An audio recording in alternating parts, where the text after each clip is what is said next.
I'm Jim Geraghty of National Review here at CPAC 2014, and my next guest really doesn't need any introduction. You probably see him, his face all over National Review. Alan West, former member of Congress, perhaps a member of Congress again, or perhaps Senator West, or God's will. President West. Oh my God! Now you really want to start the rumors, don't you, Jim?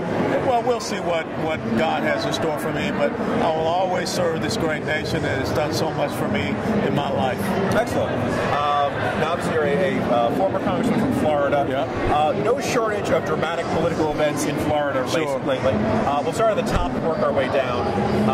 The governor's race. Rick Scott has had a really tough time for the first couple of years. His poll numbers are starting to inch up. I was surprised to see like 4 million jobs were created in the state over the last couple of years. But obviously, it looks like he's neck and neck with Charlie Crist, who, I had this weird dream he was a Republican. And a Republican governor. That's right. So, short of the Charlie Crist of, say, 2006, traveling forward in time to run against the Charlie Crist of 2012, how do you see that governor's race shaking out? I mean, you're familiar with the state of Florida and the mood of its electorate. So. Well, the most important thing for Governor Scott is to be able to get out there and promote his message with the people. And I think that's been the toughest part for him, is not making that emotional connection. And when you think about our side, the Republican side, that's where we always have problems. I mean, Mitt Romney, running as a really strong businessman at a time when the economy was tanking, could not still make that connection with the American people. So all the great things that Governor Scott has done, he just needs to be able to get out there in a setting like this, or just sitting in, in a very non-formal way and talking to people. And I think that's the key. Because all Charlie Crist is going to try to run on is personality. As your long career, whether from the military or in Congress or your post-congressional, you've been known as a quiet, soft-spoken guy who doesn't like to make waves or anything. Sometimes we're the analog, or the opposite side of that might be, say, Alan Grayson, who recently got into some trouble down in Florida. So, one, are you surprised? I know that you guys probably were like the two extremes of the Florida delegation when you were there. Are you surprised at all to see Grayson in the hot water that he's in down there? And no. And first of all, I would not, put myself in the same light as an Alan Grayson. I would never stand up and say the Democrats just want you to die. Am I very vocal about what I believe in as far as my country and my conviction? Yeah, absolutely, because I was willing to put my life on the line for this country. But, Alan Grayson, things are kind of catching up with him. The financial issues that he's had, and now the issues with his wife.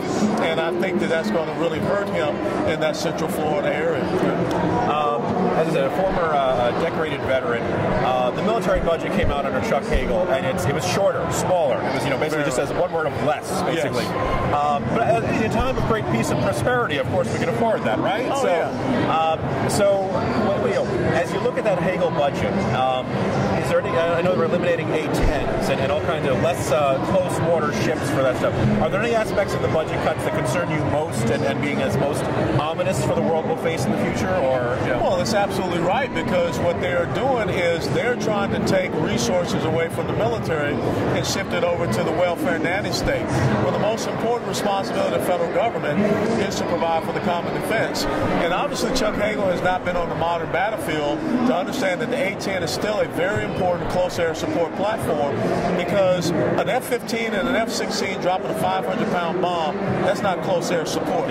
So obviously that shows you have a Secretary of Defense that is totally out of touch. And when you look at the history of American engagements, we decimated the military after World War I, then came World War II. We did it after World War II, then came Korea. And we always get ourselves caught short. And at a time when the 21st century battlefield is so complex, so nebulous, and going from non-state, non-uniform belligerents all the way up to what we saw Russia doing, China with this incursion to the South China Sea, now is not the time to start making the military a bill payer for fiscal irresponsibility. I was talking to Al Cardenas, who's running the show here at CPAC, and he said they suddenly realized at the last second they had to have a panel on Russia and Ukraine and Crimea. It was a huge late-breaking story. Flash of the obvious. Exactly. So, as an expert on military affairs, what should the U.S. be doing in response to this? Obviously, we don't want to go out in an all-out war with Russia, but at the same time, it feels like we need to do something. So if Obama was willing to listen, which I realize this is now a science fiction scenario, but if he was really willing to listen, what would you advise him to do? Well, first of all, I would have told him, Mr. President, foreign policy has to be proactive and not reactive. Now, since the fact that events are now dictating what you have to do, first of all, having a 90-minute or 60-minute telephone conversation with Vladimir Putin is insane. It's insidious. You should call him, 5 minutes should be it, and you should make your points and hang up. We need to understand that this is not the end. I mean, just with Crimea.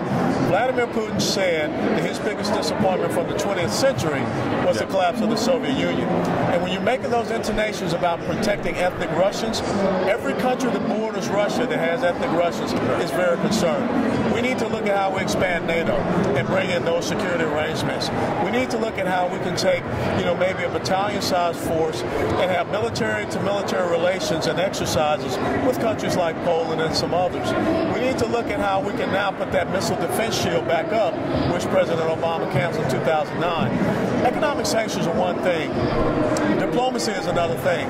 When you're dealing with a bully, when you're dealing with a strong man, a former KGB guy, he's looking for strength. And that's the type of response we need to have. And finally, it seems like it's a perennial topic at CPAC. The conservative movement and the Republican Party as a whole both want to reach out to minority communities, want to reach out to groups that have not traditionally voted Republican in the past.